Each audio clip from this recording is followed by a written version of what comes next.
안녕하십니까. 조선일보경제부의 박사기자 방현철입니다. 이 시간은 받으면 많이 버는 방현철 박사의 머니머니 시간입니다. 오늘은 대신증권 문남중 수석연구위원 나오셨습니다. 안녕하세요. 네, 안녕하세요. 예, 저희가 예전에 이제 월스트리트 증시도 많이 같이 네. 얘기를 해봐서 다들 아실 것 같으니까 소개는 그냥 생략하고 네네네. 가겠습니다. 그래서 오늘 좀 우리가 해볼 얘기는 앞으로 이제 증시에 미칠 여러 가지 변수들을 좀 구체적으로 네. 좀 점검을 해보는 시간을 좀 가지려고 그래요. 그래서 주제를 향후 증시의 9가지 주요 변수 점검 이렇게 좀 잡아봤습니다. 먼저 그 변수들 좀 점검하기 전에 지금 우리가 어디까지 와 있나 이거를 좀 얘기한 다음에 변수를 점검해 봐야 될 것 같습니다. 현재 지금 우리 이제 와 있는 투자 시계 이거 어떻게 봐야 될까요? 네. 사실 올해 되돌아서 생각을 해보면 여러 가지 이벤트들이 있었죠. 미국의 실리콘밸리 은행 사태도 있었고, 네. 유럽 같은 경우에는 크레딧 스위스 또 관련된 우려들도 있었고, 이게 또 독일의 도이체방크로 옮겨가는 흐름들도 있었고, 네. 또 2분기 들어서는 이제 미국의 푸치한도 협상 관련된 도이체, 네. 이런 여러 가지 어떻게 보면 이제 위험자산 가격을 낮출 수 있는 여건이 있었음에도 불구하고 지금 현재 주식과 채권, 원자재, 부동산 수익률을 놓고 본다고 하면 주식은 7%대 그리고 채권은 3%대 중반 그리고 원자재는 유가 부진으로 인해서 마이너스 7%대 정도 하락하고 있고요. 니츠 이런 부동산 같은 경우에는 연초 이후 되게 부진한 수익률을 보였다가 최근에는 보합권 정도까지 올라온 상황입니다. 결국 올해 같은 경우에는 의외로 이 주식을 중심으로 한 위험자산 가격들의 상반감력이 상당히 높은 상황이고요. 우리가 지난 2년 전에 팬데믹을 겪으면서 경기 사이클상 경기 저점을 확인한 부분들이 있고 그 이후로 이제 정부 정책에 따른 인위적인 경기 부양이 있었기 때문에 경기 저점에서 경기 회복 사이로 좀 돌아서고 있는 상황이긴 하지만 그 이후에도 이제 여러 가지 변수들이 있다 보니까 최근 들어서는 이제 올해 하반기 때 미국이 경기 침체 들어갈 여지도 있다는 얘기가 나올 정도로 경기를 바라보는 해석이 각기 좀 다른 상황이라고 생각을 합니다. 저 같은 경우에는 올해 미국은 경기 침체에 들어갈 여지는 없다라고 생각을 하고 있기 때문에 어떻게 보면 2008년도 이후에 우리가 경험했던 경기 사이클을 놓고 본다고 하면 동일한 패턴으로 앞으로 5년 뒤에 해석하지 않을까 생각을 합니다. 2008년도 금융위기 발생했을 때 인위적인 정책을 썼기 때문에 경기를 부양할 수 있었고요. 인위적인 경기 부양은 사실 시간이 지나면 희석화될 수밖에 없기 때문에 경기는 다시 하락을 하고 그러다가 기준선을 중심으로 상승과 하락을 반복하는 형태가 이어졌었는데 그때의 경기를 이렇게 판단을 하죠.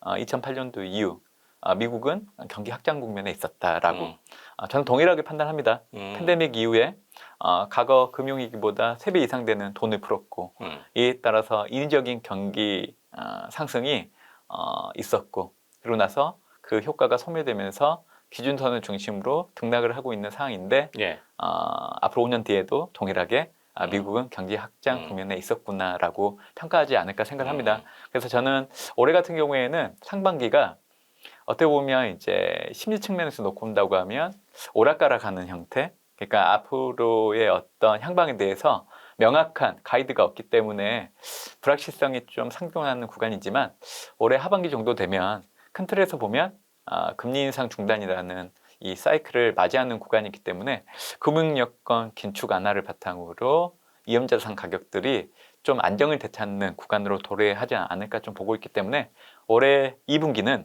혹시라도 위험자산 가격들이 흔들린다고 하면 사실 기회로 삼고 비중을 늘리는 상황으로 좀 받아들이는 게 좋지 않을까 생각을 하고 있습니다. 그래서 저는 이 시기를 놓고 본다고 하면 올해는 주식, 채권, 원자재, 부동산을 놓고 봤을 때 주식을 가장 우선시해서 투자를 해야 된다 생각을 하고 있고요.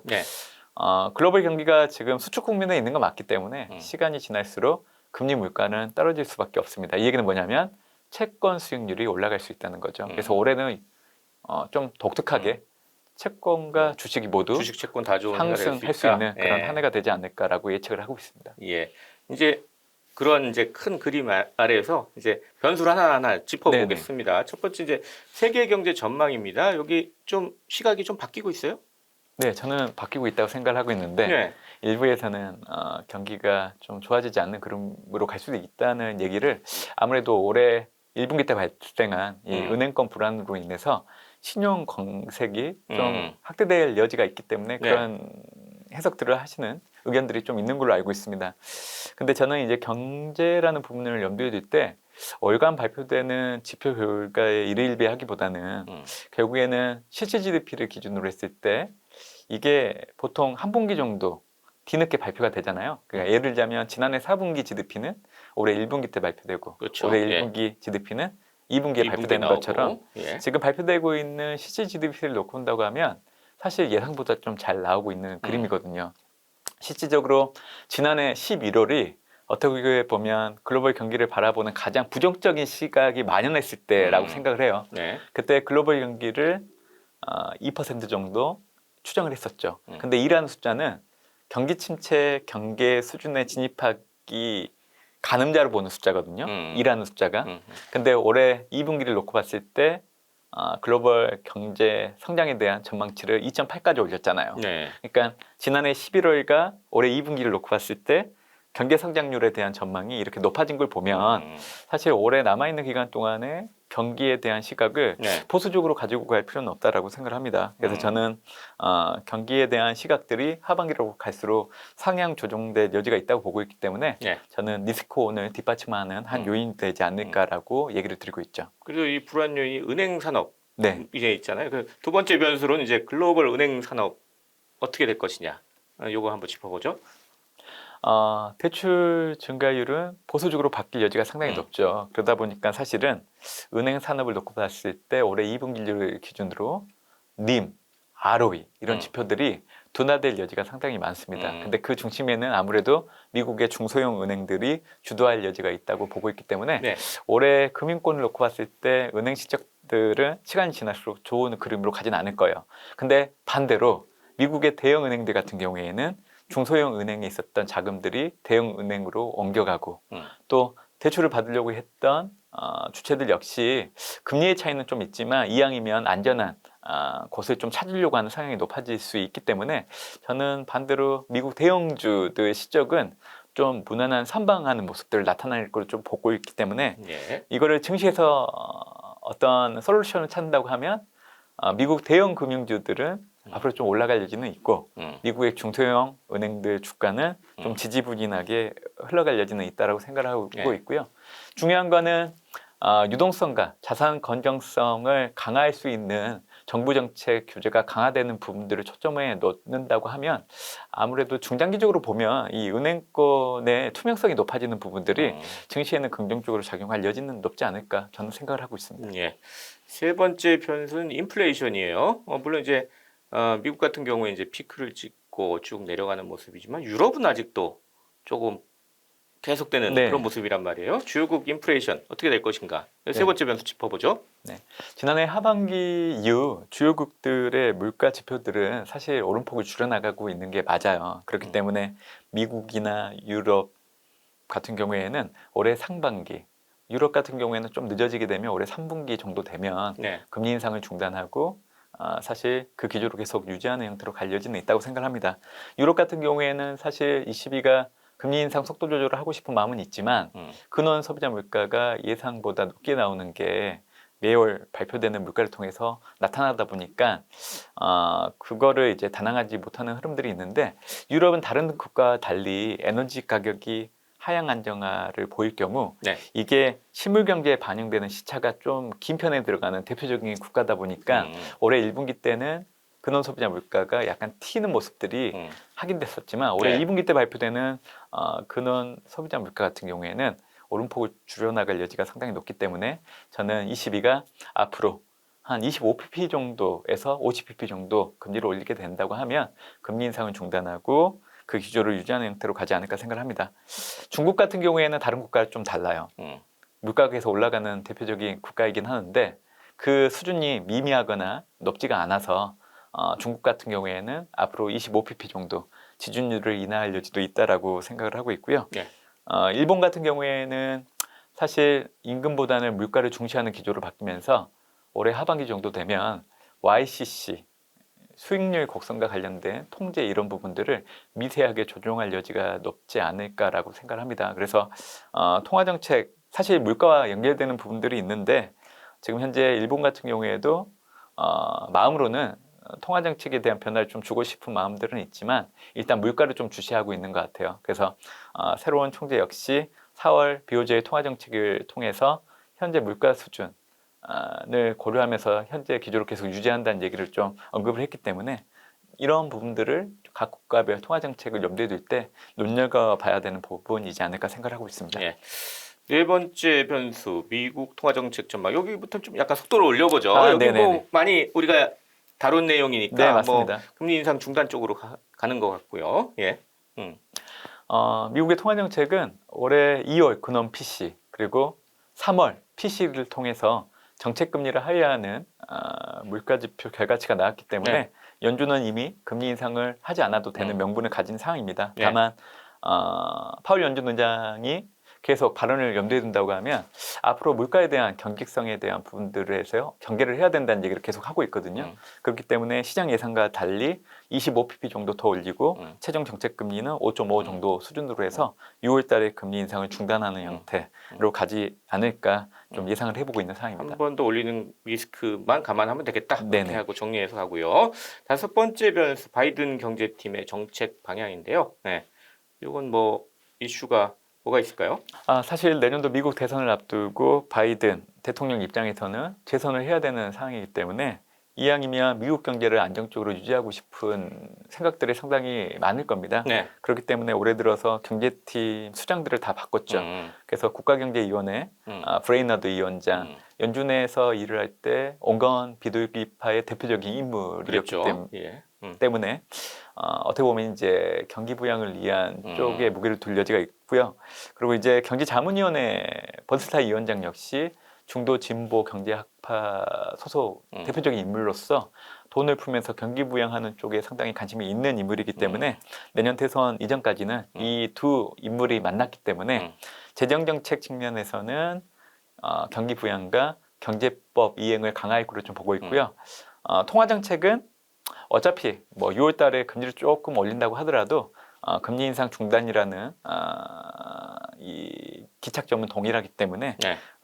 그렇게 크게 부정적인 영향은 아니라고 생각하고 있지만 결국 경기 부양 쪽에 좀 가닥을 좀 네. 두는 인물이라고 얘기를 드리고 싶습니다. 네. 미국에서는 경기 부양 쪽으로 한번 지켜보자.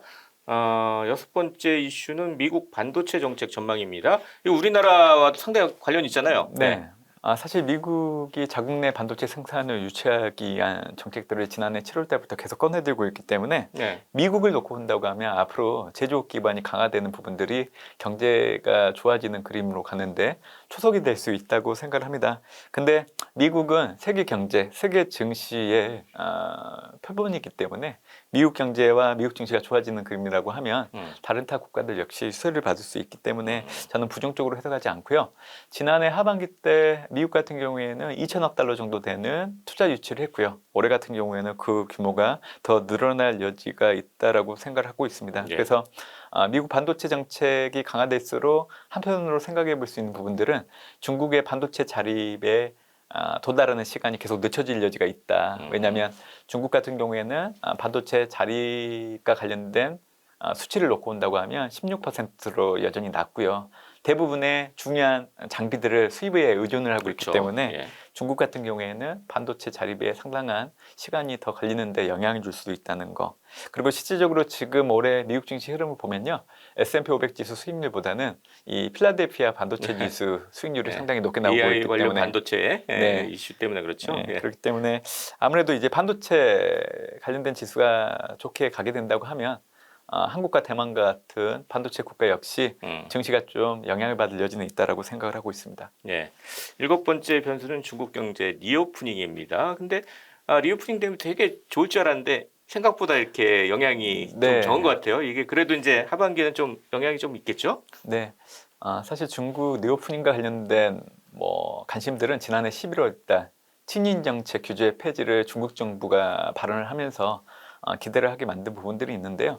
사실 친인 정책 규제 폐지를 했던 시점이 11월이기 때문에 사실 그 이후에 계절적인 변화를 놓고 온다고 하면 겨울철을 앞두고 있는 상황이라서 사실 대외적으로는 그렇게 얘기했지만 겨울철 동안 중국 정부는 코로나19 확산을 막기 위해서 선별적인 통제를 계속 해왔던 상황입니다.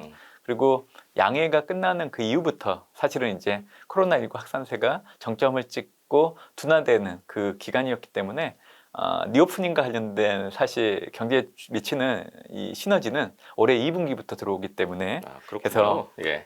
중국 리오프닝과 관련된 효과들은 음. 올해 2분기 이후부터 좀 발현될 여지가 있다고 생각을 합니다. 중국 같은 경우에는 올해 경제 성장률이 5.2% 정도 추정이 되고 있는데 중국 1인당 임금 상승률이 매년 8% 이상 나타나고 있습니다. 성장률보다 임금 상승률이 높다는 얘기는 네. 소득 증가에 따른 소비를 할 수 있는 인력이 더 커질 수 있는 부분들이 있기 때문에 예. 올해 중국은 수요 활성화에 따른 경제 성장을 유도하려고 하는 정부 정책대로 갈 여지가 높고요. 그에 따라서 이제 중국 증시 역시 1분기보다는 2분기가 더 좋고 하반기 역시 저점을 높여가는 형태로 갈 여지가 있기 때문에 저는 중국 리오프닝 영향이 하반기에도 긍정적인 영향을 줄 수 있다고 생각을 하고 있습니다. 네. 여덟 번째 변수는 유럽의 통화 정책입니다. 네.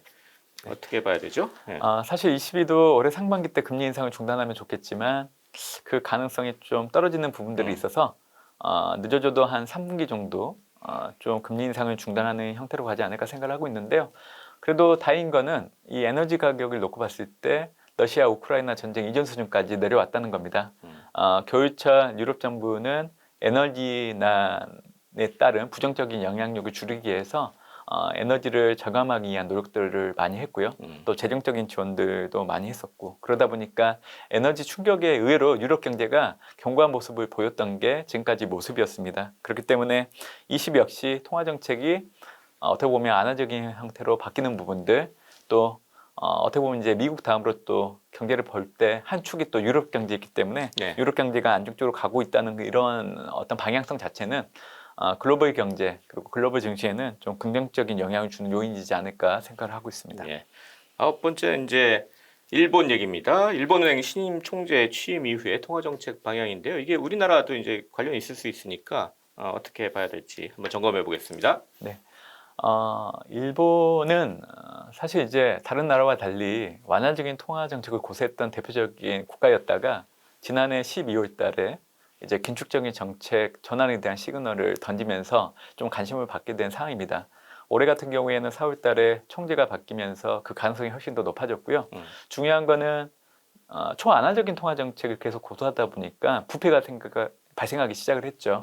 정부 원리금 부채 관련된 금액들이 늘어나게 되면서 정부 입장에서는 그게 부담이 되고 있었던 상황이고 또 어떻게 보면 이제 엔화 약세가 나타나다 보니까 이게 또 수입 물가가 높아지는 데 영향을 그렇죠, 주면서 또. 네. 물가 부담을 준 부분들이 있었기 때문에 그 병폐를 좀 줄여나가기 위해서 통화정책 기조를 좀 바꾸려고 하는 게 지금 현재 BOJ의 생각인데 네. 아무래도 이제 그 시기를 좀 가늠하고 있는 것 같습니다.